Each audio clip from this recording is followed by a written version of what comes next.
Olá, pessoal. Então, vamos continuar então sobre as amenorreias, tá bom? Então, a gente vai dar continuação. Eu prefiro falar um pouco mais rápido. Quem quiser diminuir a velocidade, pode diminuir, porque o vídeo fica mais curto também para vocês, tá bom? Então, a gente vai falar sobre 5 tópicos, tá? O primeiro deles é a diferenciação sexual. Então, a gente está relembrando que a gente está dando a continuidade dos estudos de amenorreia, tá bom? Então, a diferenciação sexual. Então, a diferenciação sexual ocorre tanto em homens quanto em mulheres, tá bom? A diferenciação sexual em homens ocorre pelo cromossomo XY e a diferenciação sexual em mulheres é o cromossomo XX, tá bom? O segundo ponto que a gente vai estudar também é sobre como ocorre a diferenciação sexual em mulheres. Bom, a diferenciação sexual em mulheres independe, tá, da ação de hormônios. Por isso a gente fala que é uma diferenciação sexual de forma passiva, tá bom? De forma passiva. E a diferenciação sexual em homens já depende de hormônios. Então, tem a necessidade de hormônios para a diferenciação sexual masculina. Então, a gente vai ver agora como ocorre a diferenciação sexual masculina, tá? Então, pessoal, como a gente já viu, a gente tem a diferenciação sexual masculina que depende do cromossomo Y, tá? Durante a 6ª semana lá de gestação, o cromossomo Y já se forma os testículos nos homens, então na 6ª semana de gestação, tá bom? E esse testículo é muito importante, porque nesse testículo vai ter duas células, que é as células de Sertoli e as células de Leydig, tá bom? Essas células de Sertoli, por sua vez, elas vão produzir um hormônio, porque lembra que a gente falou que depende de hormônios para diferenciar os órgãos sexuais masculinos? Então, esse hormônio vai ser chamado de hormônio antimileriano, tá bom? Então, esse hormônio antimileriano, ele vai evitar que os órgãos sexuais dos homens se formem, em vez de masculino, se formem feminino. Então, esse hormônio antimileriano, ele vai agir lá sobre os ductos de Miller. Eles vão inibir o desenvolvimento dos ductos de Miller para que não ocorra a diferenciação, em vez de ser feminina, né, sexual feminina, em vez de ser a diferenciação sexual masculina para feminina, ou seja, tem que ser a diferenciação sexual masculina. Então, por isso que essas células de Sertoli é importante, porque vai secretar esse hormônio antimileriano e esse hormônio antimileriano vai inibir que ocorra a diferenciação sexual feminina, tá bom? E a gente também tem as células de Leydig. As células de Leydig, o que elas vão fazer, gente? Vai secretar outro hormônio, que é chamado de hormônio testosterona.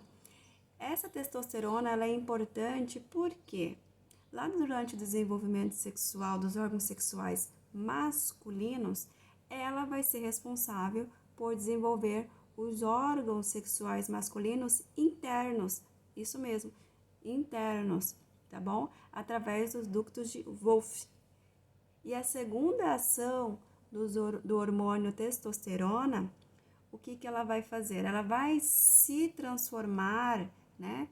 Se reduzir através de uma enzima chamada 5-alfa redutase, tá? Ela vai passar por uma reação ali, esse hormônio testosterona vai passar por essa ação da enzima 5-alfa redutase, tá bom?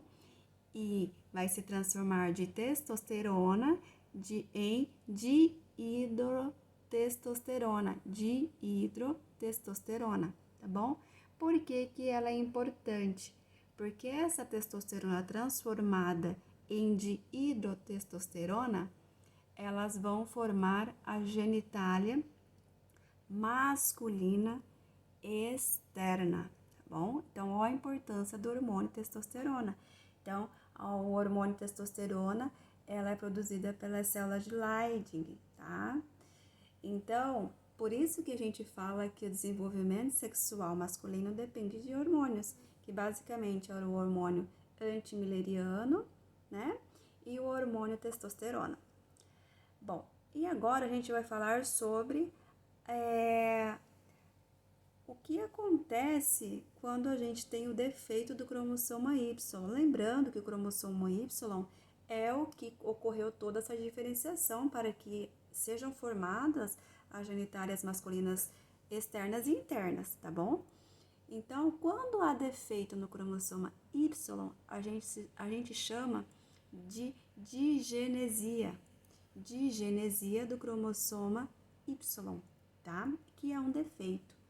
Então, quando tem esse defeito do cromossoma Y, pode ocorrer que em vez de se formar genitália masculina, se forma genitália tanto interna como externa feminina, tá bom? Então, resumindo, o que a gente falou aqui? A gente falou sobre a diferenciação sexual, tanto masculina quanto feminina. A gente falou sobre diferenciação sexual masculina, que depende do hormônio Y, e depende do cromossoma Y, e depende também dos dois hormônios básicos, que vai ser o antimileriano e o hormônio testosterona, tá? Para formar-se as genitálias masculinas, interna e externa. E quando a gente tem um defeito nesse hormônio, nesse cromossoma Y, pode ocorrer o que nós chamamos de digenesia, tá? Que é defeito do cromossoma Y, que em vez de se formar genitálias sexuais masculinas, se formam genitálias sexuais femininas, tá bom? Gente, então, esse é um breve resumo sobre a terceira aula e a gente vai falar mais amanhã sobre amenorreias, tá? Que vai ser no mínimo umas 8 aulas. Então, a gente já passou por 3 aulas hoje, tá bom? Um abraço, até mais.